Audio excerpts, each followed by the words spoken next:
கஷ்டப்பட்டு படிச்சு டிகிரி வாங்கினவன் ரோட்ல பிச்சை எடுத்துட்டு இருக்கான். குண்டிய குண்டிய ஆட்டிக்கிட்டு சோசியல் மீடியால கோடி கணக்கில் சம்பாதிச்சுக்கிட்டு இருக்கான். நம்மளுடைய இந்தியன் கான்ஸ்டிடியூஷனில் ஆர்டிக்கல் 19(1)A இது வந்து பார்த்திங்கன்னா நம்மளுடைய ஃப்ரீடம் ஆஃப் ஸ்பீச் அண்ட் எக்ஸ்ப்ரெஷன்னாலே right to wear dress and நம்ம என்ன ட்ரெஸ் வேணாலும் போடலாம். அதற்கு சட்டத்தில் இடமும் இருக்குது. இது வந்து பார்த்திங்கன்னா ஒரு ஹியூமனிட்டி. ஸோ இதுதான் நம்மளுடைய ஹியூமனிட்டி அண்ட் ஃப்ரீடமுக்கு அண்ட் ப்ராக்ரெசிவான ஒரு வாழ்க்கைக்கு இந்த freedom of expression and freedom of speech வந்து ரொம்ப முக்கியம். அது வந்து பார்த்திங்கன்னா நிறைய பேர் வந்து தடுக்க பார்க்குறாங்க. இந்த மாதிரி இன்டர்நெட்டில் வந்து பார்த்திங்கன்னா கலாச்சார காவலர் அப்படின்ற ஒரு குரூப்பில்.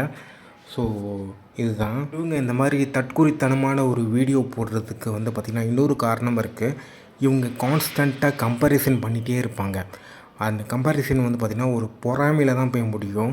ஸோ அவங்களால முடியல அண்டு அந்த மாதிரி ஒன்று இது ஓகேவா. ஸோ உங்களுக்கு டேலண்ட் இருந்துச்சுன்னா நீங்களும் பண்ணுங்கள். நல்லா ட்ரெஸ் போட்டு மேபி நல்லா உங்களுக்கு பேச வரலன்னா கூட நல்லா ஆர்கனைஸ்டாக ரைட்டிங்லாம் பண்ணி பேசுங்க. உங்களுக்கு நல்லா இன்ஸ்டாகிராமில் நல்லா வியூஸ்லாம் போகும், யூடியூப்லேயும் நல்லா வியூஸ் போகும். சும்மா அந்த அடுத்தவங்கள வந்து பார்த்திங்கன்னா பொறாமை பிடிச்சிட்டு அடுத்தவங்கள இலக்காரம் பண்ணி இதெல்லாம் total waste of time. And so இதுதான் என்னோடய கருத்து.